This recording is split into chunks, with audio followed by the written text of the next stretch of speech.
iniciar en esta mañana, en el día de hoy, el estudio del capítulo 2 de nuestra Confesión de Fe Bautista de 1689. Este capítulo 2 se compone de 3 párrafos y el tema que trata el capítulo 2 es acerca de nuestro Dios. Tiene por título, dentro de la Confesión de Fe, de Dios y la Santa Trinidad. Y básicamente está compuesto de 3 partes. En el día de hoy vamos a estudiar el párrafo 1, todo un reto, porque nos habla acerca de los atributos de Dios. El capítulo 2 se enfoca en uno de esos atributos, que es la independencia o aceidad de Dios, algo que vamos a ver ahora. Y el capítulo 3 se centra en la Trinidad, en la doctrina de la Trinidad. Estos son los 3 párrafos que componen este capítulo 2 acerca de nuestro Dios.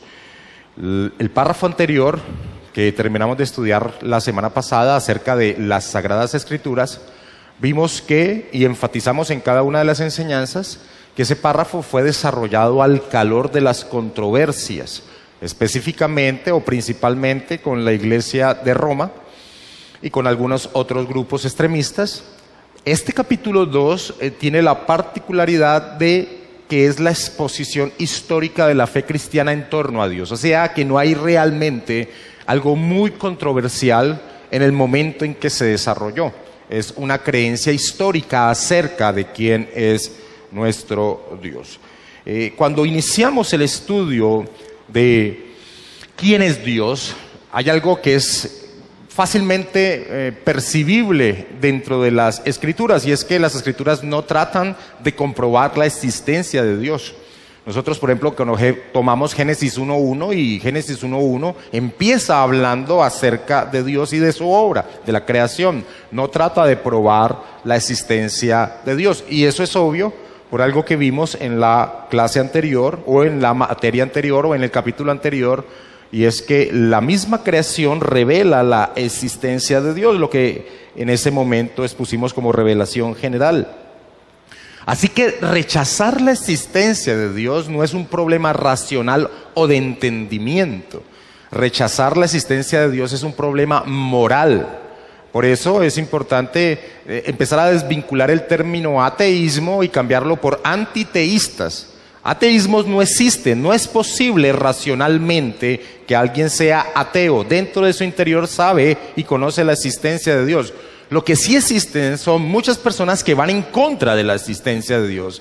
Así que no es correcto el término ateo, es imposible en el ser humano, más bien sí es posible el término antiteístas. Cuando nos acercamos a estudiar acerca de Dios, la misma Escritura nos direcciona en Hebreos capítulo 11, versículo 6, que para acercarse a estudiar acerca de Dios tiene que cumplir este primer requisito, es decir, aceptar lo que es evidente, su existencia. Hebreos 11, 6 dice: pero sin fe es imposible agradar a Dios, porque es necesario que el que se acerca a Dios crea que le hay. Porque es necesario que el que se acerca a Dios crea que le hay. O sea, este párrafo no va a arrancar tratando de probar la existencia de Dios. Lo que va a empezar a mostrar es quién es nuestro Dios, sus atributos. Y es un reto que en 45 minutos tratemos de exponer cada uno de los atributos. Posiblemente no alcancemos a abarcarlos y nos tocará utilizar una segunda clase. El párrafo es bien largo. Si ustedes tienen la Confesión de Fe en sus manos, que deben tenerla, vamos a leer entonces el párrafo 1 completo. Dice: el Señor nuestro Dios es un Dios único, vivo y verdadero, cuya subsistencia está en Él mismo y es de Él mismo, infinito en su ser y perfección, cuya esencia no puede ser comprendida por nadie sino por Él mismo. Es espíritu purísimo, invisible, sin cuerpo, miembros o pasiones, el único que tiene inmortalidad y que habita en luz inaccesible. Es inmutable, inmenso, eterno, inescrutable, todopoderoso, infinito en todos los sentidos, santísimo, sapientísimo, libérrimo, absoluto, que hace todas las cosas según el consejo de su inmutable y justísima voluntad para su propia gloria. Es amantísimo, benigno, misericordioso, longánimo, abundante en bondad y verdad, perdonando la iniquidad, la transgresión y el pecado. galardonador de los que le buscan con diligencia y sobre todo justísimo y terrible en sus juicios, que odia todo el pecado y que de ninguna manera dará por inocente al culpable. Qué trabajo extraordinario que hicieron estos hermanos puritanos que nos antecedieron, que en un párrafo, de una manera maravillosa, exponen los atributos de Dios, algo que pudiéramos durar 3, 4 meses o mucho tiempo exponiendo aún dentro de un seminario teológico. Así que es un gran reto cuando exponemos la confesión de fe tratar este párrafo. ¿Qué vamos a hacer entonces? Vamos a ir bloque a bloque de lo que el párrafo enfatiza. No sé si ustedes han caído en cuenta, pero casi siempre la unidad de pensamiento dentro de los párrafos de la confesión de fe está determinada por la oración que antecede a un punto y coma. Y eso es lo que básicamente, de esa manera es que se estudia la confesión de fe.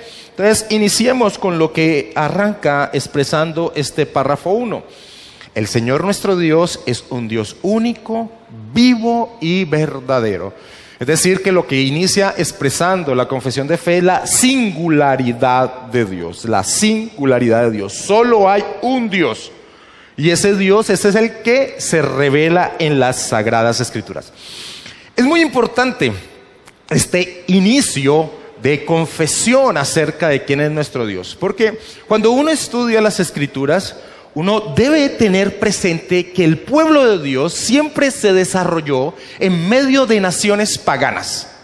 Y las naciones paganas, lo común de ellas eran que eran politeístas.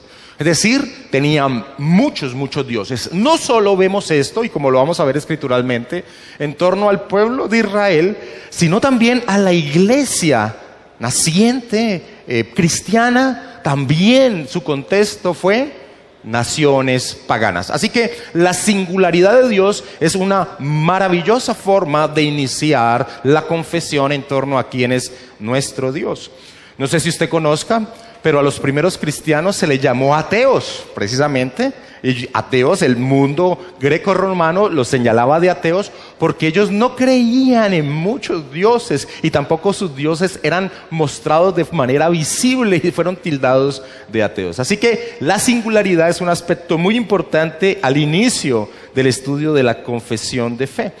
Y algo que nosotros podemos entender la importancia del atributo de la singularidad es lo que hace Dios cuando saca al pueblo de Israel de la tierra de Egipto y les da un mandamiento que se encuentra en Éxodo 23, que dice: no tendrás dioses ajenos delante de mí. Esto era muy importante porque recuerden que el pueblo israelita pasó 400 años en Egipto, en una sociedad altamente politeísta, y ellos debían empezar a entender que solo existe un Dios, que solo existe un Dios. Esta verdad fue instituida por Dios de que fuese enseñada a los hijos. Nosotros encontramos eso en Deuteronomio 6, en lo que conocemos como la confesión de fe que encontramos en el Antiguo Testamento, la confesión de fe que tenía que proclamar el pueblo y que tenía que enseñársele a sus hijos.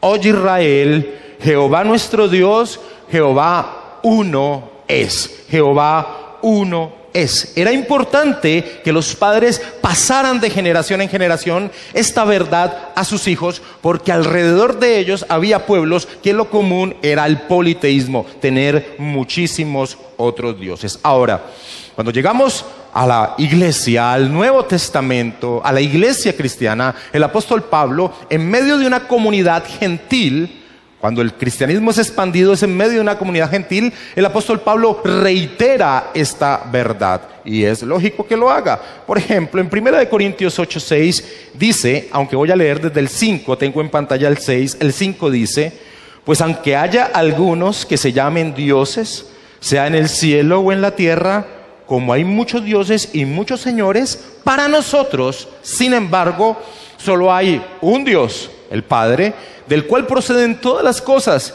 y nosotros somos para Él, y un Señor Jesucristo, por medio del cual son todas las cosas, y nosotros por medio de Él.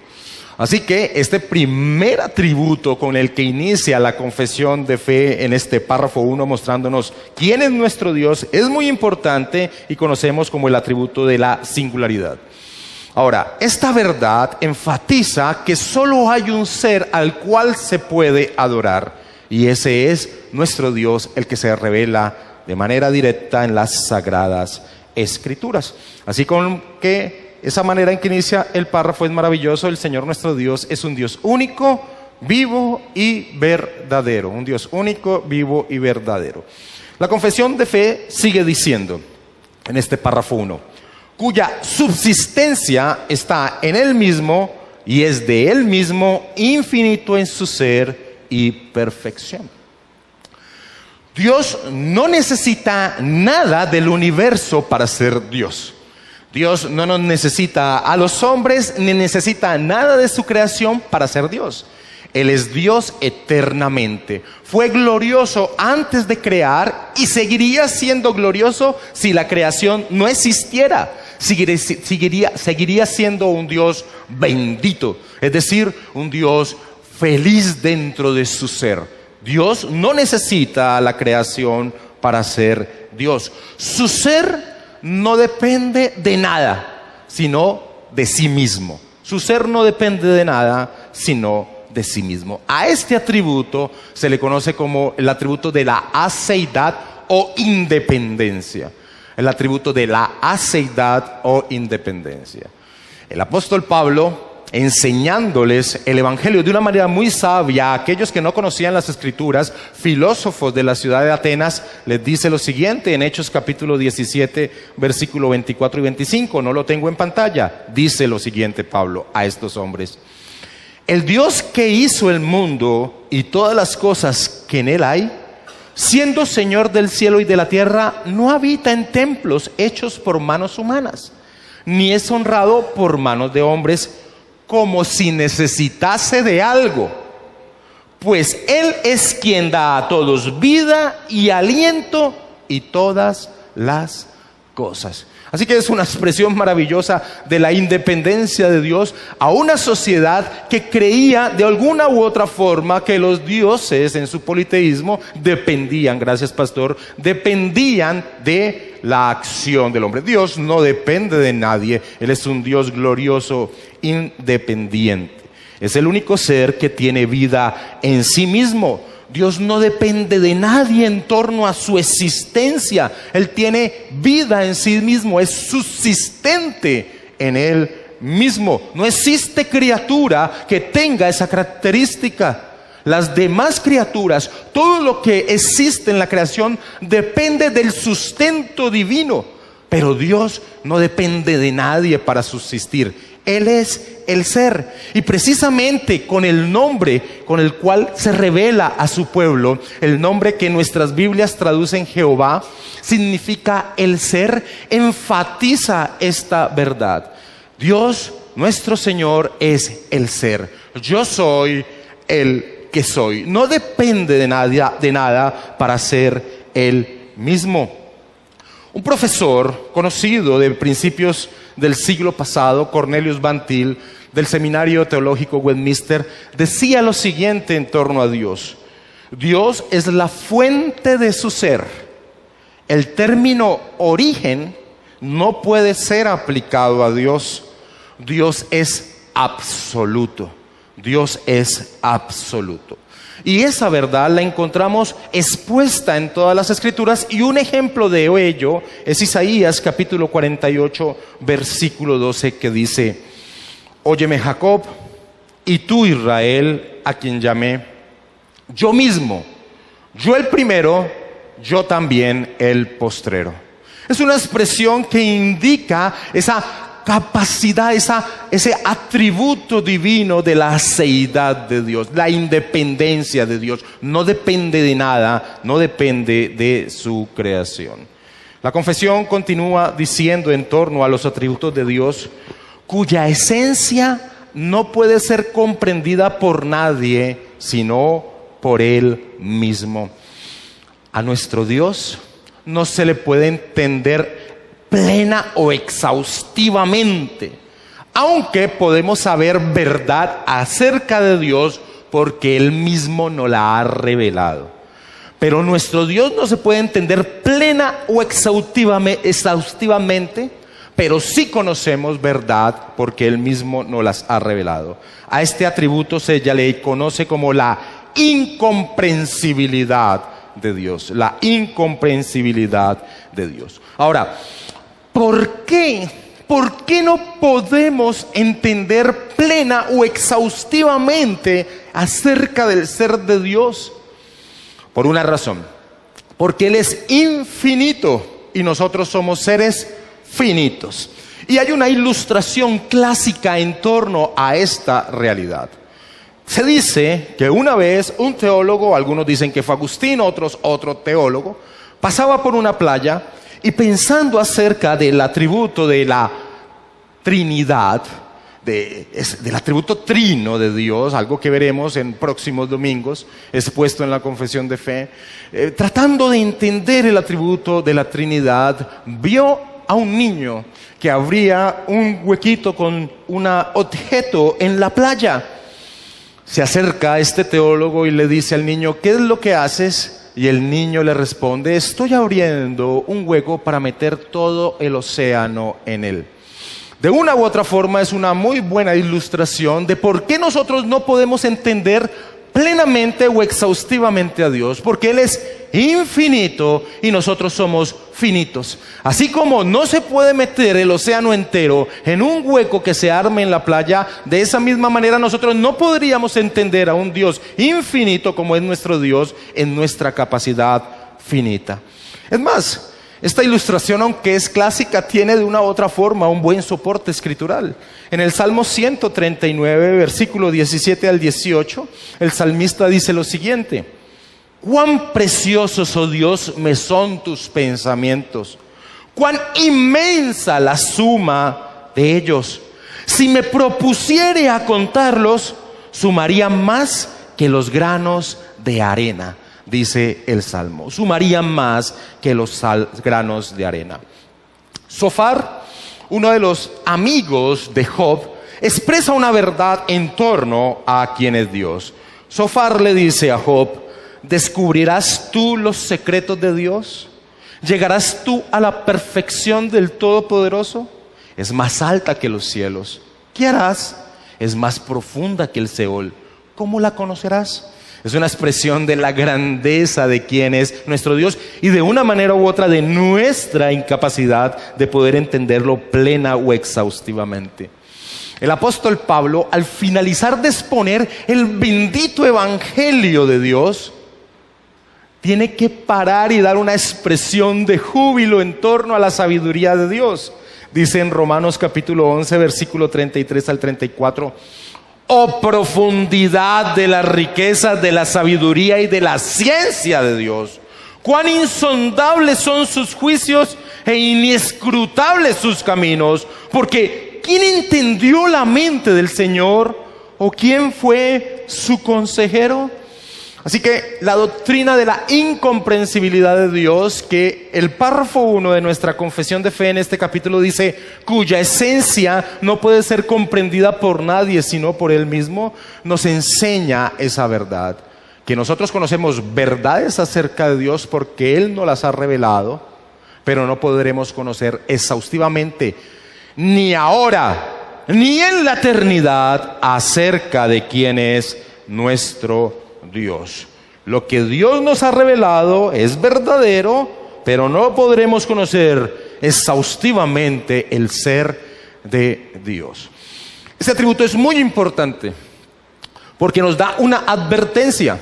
La primera, o la advertencia que quiero resaltar, es que nosotros en torno a expresar quién es Dios, no podemos confiar en nuestra lógica, sino que tenemos que estar sometidos a la verdad revelada de la bendita palabra de Dios. Además que nos da un impulso maravilloso al estudio de quién es Dios, porque nuestro Dios nunca llegaremos a conocerlos plenamente. Así que en nuestro trasegar en este peregrinaje y aún en la eternidad seguiremos sorprendiéndonos, maravillándonos acerca de quién es el ser de Dios. Así que este atributo nos da una advertencia, pero también impulsa a estudiar acerca de quién es nuestro bendito Dios. La confesión sigue diciendo: es espíritu purísimo, invisible, sin cuerpo, miembros o pasiones, el único que tiene inmortalidad y que habita en luz inaccesible. A esta expresión se le conoce como el atributo de la espiritualidad de Dios, Nuestro Señor Jesucristo hace una afirmación en Juan capítulo 4, versículo 24. Él dice: Dios es espíritu. Ahora, es muy interesante en el contexto en que nuestro Señor Jesucristo hace esa afirmación, porque era en medio de, digámoslo así, un cuestionamiento que le hacía una mujer a la cual le habían enseñado que a Dios se le debía adorar en un monte en específico, y los judíos decían que a Dios se le debía adorar en Jerusalén. En medio de esa controversia, digámoslo así, teológica, histórica que tenían los samaritanos y los judíos, el Señor le da esta verdad a esta mujer: Dios es espíritu. Dios es espíritu. Y si algo podemos entender, o que nos trata de enfatizar esta verdad, es decirnos que Dios no tiene ni partes ni dimensiones espaciales. Dios es espíritu. Algo no corpóreo. Cuando el Señor Jesucristo se presenta resucitado en medio de sus apóstoles, y sus apóstoles creen que Él es un espíritu, no, el Señor en cuerpo resucitado, el Señor les dice lo siguiente, y que está reflejado en Lucas capítulo 24, versículo 39. Les dice: mirad mis manos y mis pies, que yo mismo soy, palpad y ved. Y dice: porque un espíritu no tiene carne ni huesos, como veis que yo tengo. Dios es espíritu. De allí que tratarnos de formar cualquier imagen acerca de cómo es nuestro Dios es tergiversar la verdad de quién es nuestro Dios. No importa las intenciones que surjan del corazón, Dios prohíbe hacer la imagen, porque cualquier imagen que tú te hagas acerca de quién es Dios, lo que hace es tergiversarlo, reducir quién es nuestro bendito Dios. El pasaje común que se expone en torno a esta verdad que acabo de expresar es cuando el pueblo israelita, encabezado y dirigido por Aarón, trataron de hacer un homenaje a aquel que los había sacado de la esclavitud de Egipto, pero hicieron un becerro de oro, tratando de expresar la potencia de Dios. Ahora, esto desagradó de tal manera a Dios, a pesar de que, entre comillas, las intenciones del corazón humano, que son malas siempre, trataban de hacer un homenaje a quien los había sacado de la mano de Egipto. Desagradó de tal manera a Dios que Dios se llena de ira contra ellos, porque Dios es espíritu. Deuteronomio capítulo 4, versículo 15 al 16 dice: guardad pues mucho vuestras almas, una advertencia, pues ninguna figura visteis el día que Jehová habló con vosotros de en medio del fuego, para que no os corrompáis y hagáis para vosotros escultura, imagen de figura alguna, efigie de varón o de hembra. El apóstol Pablo dice en 1 de Timoteo 1:17: por tanto, al Rey de los siglos, inmortal, invisible, al único y sabio Dios, sea honor y gloria por los siglos de los siglos. Amén. ¿Qué imagen le haremos a Dios? Dios no tiene dimensiones espaciales, y esta verdad nos enseña algo, y es que jamás podremos ver la esencia total de Dios, porque Dios es espíritu. Por eso una y otra vez el apóstol Pablo enfatiza que Dios es invisible. Dios es invisible. En 1 de Timoteo 6:16 dice: el único que tiene inmortalidad, que habita en luz inaccesible, a quien ninguno de los hombres ha visto ni puede ver, al cual sea la honra y el imperio sempiterno. Amén. Dios es invisible, pero nosotros hemos recibido la revelación maravillosa de quién es Dios a través de que Él mismo se encarna y vive en medio de nosotros. Por eso el apóstol Juan, en Juan capítulo 1, versículo 18 dice: a Dios nadie le vio jamás. el unigénito Hijo que está en el seno del Padre, Él le ha dado a conocer. Él le ha dado a conocer. Entender que Dios es invisible nos permite entender entonces aquellos pasajes que encontramos en la Escritura donde se le da una forma humana a Dios. Son pasajes desarrollados o expresados de esa manera para que nosotros podamos entender algo acerca de quién es nuestro Dios. Archibald Hodge tiene la siguiente expresión que nos ilustra o nos clarifica esta verdad que surge de entender que Dios es espíritu. Archibald Hodge decía: cuando las Escrituras, en condescendencia con nuestra debilidad, expresan el hecho de que Dios escucha diciendo que Él tiene oído, o que ejerce su poder atribuyéndole una mano, evidentemente hablan metafóricamente porque en el caso de los hombres las facultades espirituales se ejercen por medio de órganos corporales. Cuando hablan de su arrepentimiento, de su lamento, de sus celos, esto también es un lenguaje metafórico que nos enseña que Él actúa hacia nosotros como lo haría un hombre al agitarse por tales pasiones. Así que cuando encontremos esas figuras humanas reflejadas en torno a Dios, no es porque Dios tenga esas figuras humanas, no es porque Dios tenga un brazo, no es porque Dios tenga un ojo, sino porque la Escritura nos habla de esa manera para que nosotros de alguna manera podamos entender acerca de quién es nuestro Dios. Así que es una expresión maravillosa que tiene la confesión de fe. Y sigue diciendo: nuestro Dios es inmutable, inmenso, eterno, inescrutable, todopoderoso, infinito en todos los sentidos, santísimo, sapientísimo, libérrimo, absoluto, libérrimo, absoluto. Y este atributo es el que conocemos como el atributo de la infinitud de Dios. La infinitud de Dios. Dice, es inmutable, es inmutable. Es decir, Dios no cambia.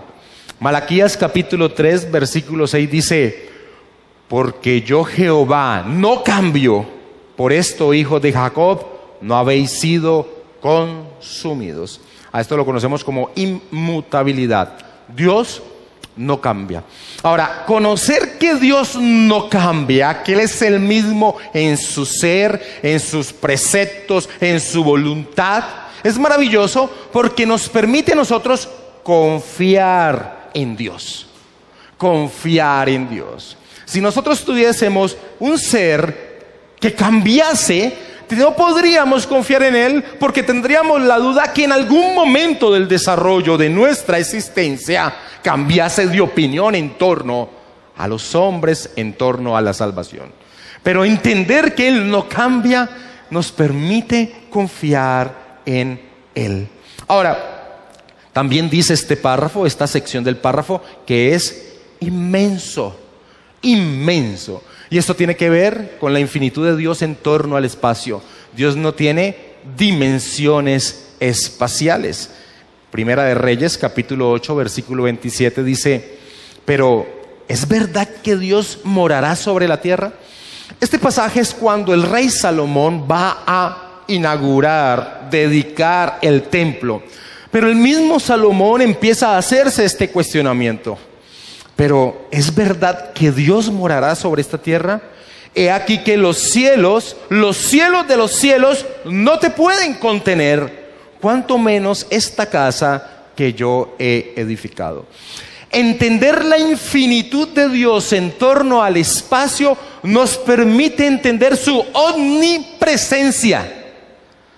Entender la infinitud de Dios en torno al espacio nos permite entender que Dios es omnisciente. No tiene dimensiones espaciales. Dios está presente en todas partes. Jeremías capítulo 23, versículo 23 al 24 dice: ¿soy yo Dios de cerca solamente, dice Jehová, y no Dios desde muy lejos? ¿Se ocultará alguno, dice Jehová, en escondrijos que yo no le vea? ¿No lleno yo, dice Jehová, el cielo y la tierra? Dios no tiene dimensiones espaciales, Él es inmenso, Él es infinito en torno al espacio. El Salmo 139, versículos 7 al 8 dice: ¿a dónde me iré de tu espíritu? ¿Y a dónde huiré de tu presencia?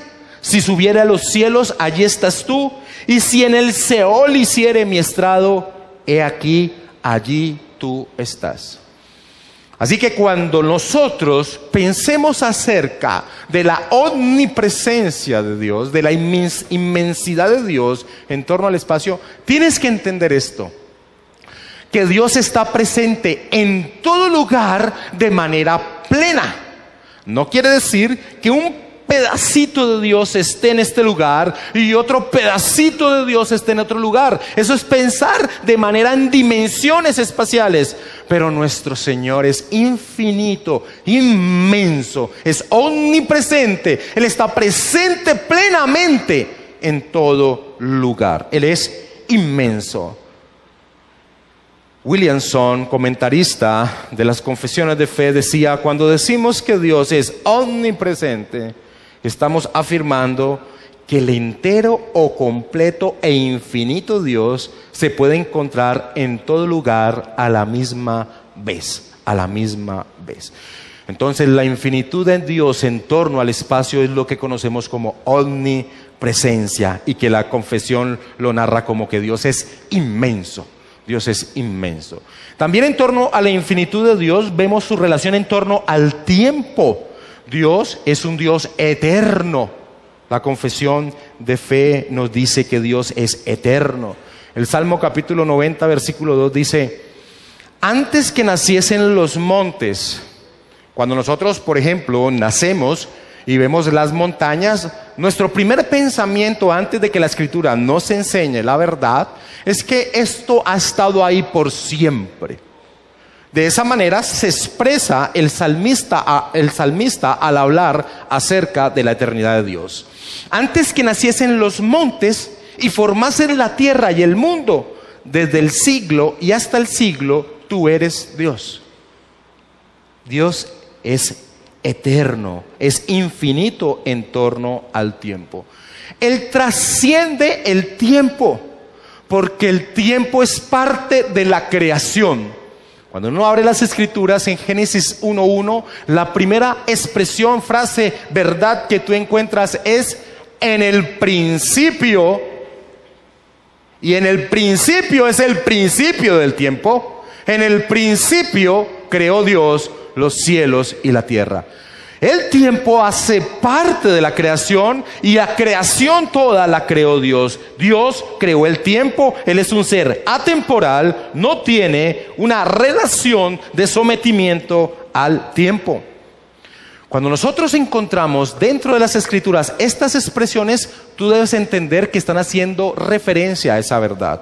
Cuando el apóstol Pedro dice en 2 de Pedro 3:8: mas, oh amados, no ignoréis esto, que para con el Señor un día es como 1000 años y 1000 años como un día. No es que tú tengas que hacer una conversión matemática para hallar la edad de Dios o el actuar de Dios, sino que es la expresión del pueblo de Dios en torno a la eternidad de Dios.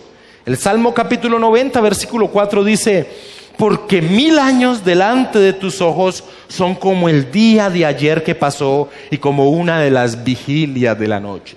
No quiere decir que Dios esté sometido al paso del tiempo. Es la expresión de que Dios no es regido por el tiempo, porque Él lo creó, porque Él es infinito en relación al tiempo, porque Él es eterno, porque Él es eterno. También la confesión de fe nos dice que Él es infinito en torno al poder. Él es todopoderoso o omnipotente.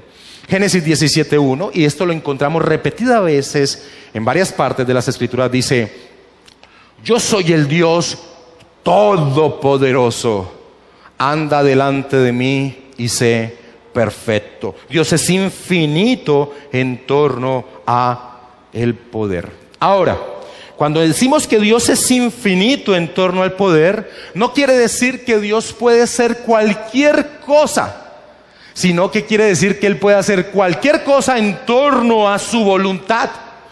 Dios no puede mentir.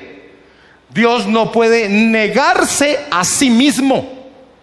Así que cuando expresamos que Dios es omnipotente, tenemos que unirlo a la expresión que Él es omnipotente en torno a su bendita voluntad.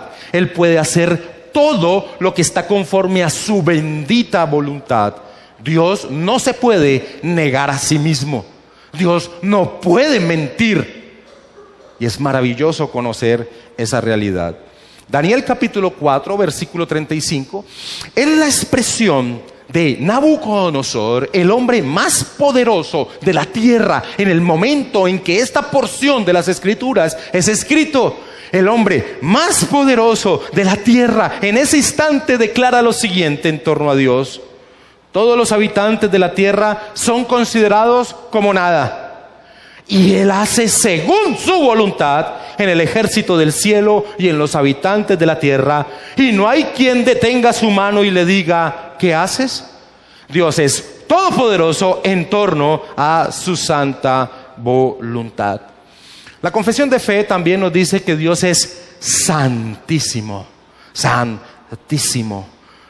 Isaías capítulo 6, versículo 3 dice Isaías en una visión, en su llamamiento a ejercer su ministerio, en esa visión que Dios le da, dice que veía a unos seres maravillosos que volaban, unos serafines, se le da ese nombre, en la presencia de Dios, y el uno al otro daba voces diciendo: Santo, Santo, Santo, Jehová de los ejércitos, toda la tierra está llena de su gloria. Dios es santísimo.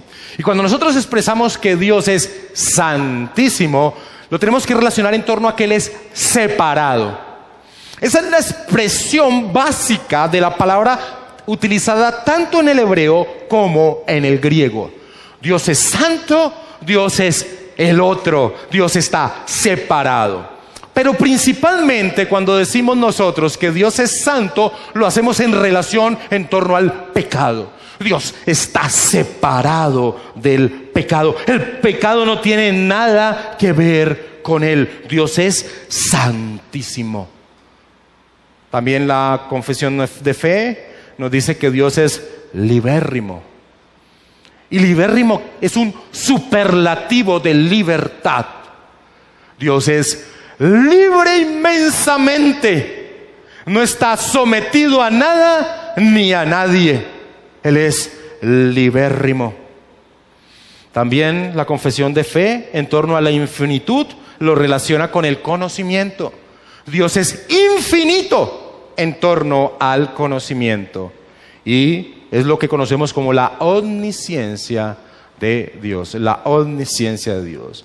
El Salmo 147, versículo 5 dice: grande es el Señor nuestro y de mucho poder, y su entendimiento es infinito. Y su entendimiento es infinito. Nunca existió un tiempo donde Dios no conociera todo. Nunca existió un momento donde Dios ya no conociera todo. Todo lo que es y todo lo que será. Ahora, cuando nosotros hablamos de la omnisciencia de Dios en torno a los eventos que llegarán, tenemos que tener el siguiente cuidado. Nosotros no podemos pensar que hay un universo paralelo que Dios puede ver a la par del tiempo presente en el cual nosotros estamos viviendo, sino que Dios es omnisciente, puede entender, conocer todo lo que fue, lo que es y lo que será, porque Dios ha decretado todo lo que fue, lo que es y lo que será.